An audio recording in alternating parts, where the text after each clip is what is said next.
Si Witty na asong buntis, nasagasaan ng tren pero naisalba. Pati ang anak niya, napunta sa dog shelter pero dahil sa mahirap niyang kalagayan, may umampun pa kaya sa kanya. Gusto mo magkaaso? Malamang gusto mo yung cute, malusog at bibo. Iba ang karanasan sa Strays Worth Saving, ang animal shelter sa Batangas.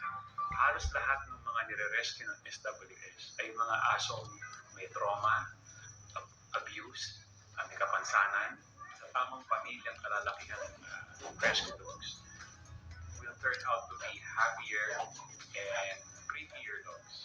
Isa sa mga suki nila ay si Jelly Guerrero ng Cavite. Konti lang naman aso nila, mga 31 at 10 rito inampo nila mula sa Strays Worth Saving. Kabilang na si Witty. Ang first impression ko kay Witty ay mixed emotions. Naawa ako dahil alam ko mahirap yung pinagdaanan niya. Pero masaya ako kasi alam ko may pagkakataon na kaming baguhin ang buhay niya. Ang recovery ni Witty, definitely medyo kakaiba siya from the others kasi medyo traumatized talaga siya. Pero in a day-to-day naman, nakikita namin na nakakapag-adjust siya. Hinahayaan siya na gumalaw on her own also. So, nasasanay din siya. Kasi siya rin, tinutulungan niya yung sarili niya. Come on, good girl! Pero hindi sapat ang malalim na pagmamahal. Kailangan din ang malalim na bulsa. So, si Witty has been with us for a little over a month. We have 31 dogs. So, yung dog food, whether pellets or canned, vitamins, it's taken as a whole. It's something like having 31:1 adopted human. So, isang bata na in-adopt mo, parang sila yung 31. Middle class na pamumuhay.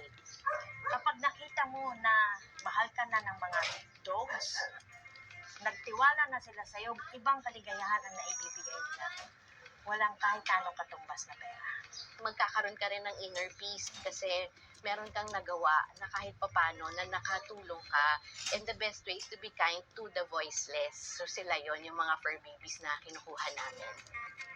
At dahil sa love and care, ang asong na-hit and run at naputulan ng paa, napalitan na ng Witty version 2.0. Mabuhay ka, Jelly, for saving another stray dog, at mabuhay ka rin, Witty. Not just today, August 18, National Aspen Day, but every day in your new life. Kahit ang pinakamabilis maluklaw, nabibiktima rin pala ng mas malupit at mas nangingibabaw. Kung ano ito? Ang kwento, amazing number 3. Ang ahas Ang ahas na walang sinisito. May babaeng ahas na sobrang marahas. Snouted cobra. Isa ito sa pinakamalaking cobra sa Africa. Kumakain ng ibang ahas. Pero ang paborito niya, puff adder. Trip nitong makipagtaguan sa ilalim ng mga troso at iba pang mapagsusuksukan dito. Gaya nitong lungga ng puff adder, hindi ito gagalaw. At hindi rin naaamoy ng cobra. Kasi nga wala itong amoy. Kaya hindi na-pick up ng dila ng cobra. Naku, muntik na. Tataka si Adder, mabilis pa sa 4:00.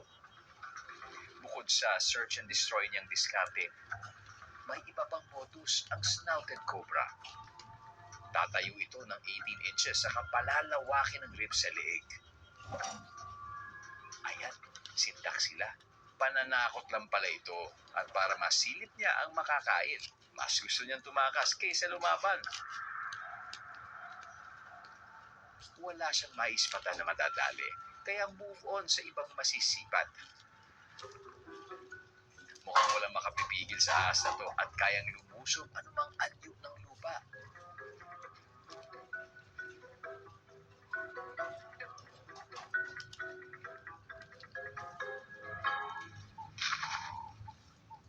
Ibang usapan ang himpapawid.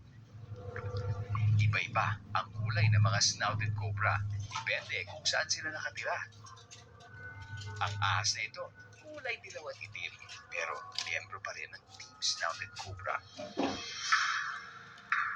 iba na lang ang kalabanin nyo. Mag-iba man ang kanilang marka, laging pamatay ang kamandag nila. Halo-halong neurotoxins o lason para tumigil ang paghinga mo. Samahan mo pa ng cytotoxins na tumutunaw sa loob ng katawan. Kaya sa isang kagat niya, patay ang sanduse ng tao. Ahas na idolo ni Kobe Bryant, may laban pa sa elephant. Abangan, one-on-one pero hindi basketballan o hindi kagatan sa pagbabalik po yan. Amazing Earth!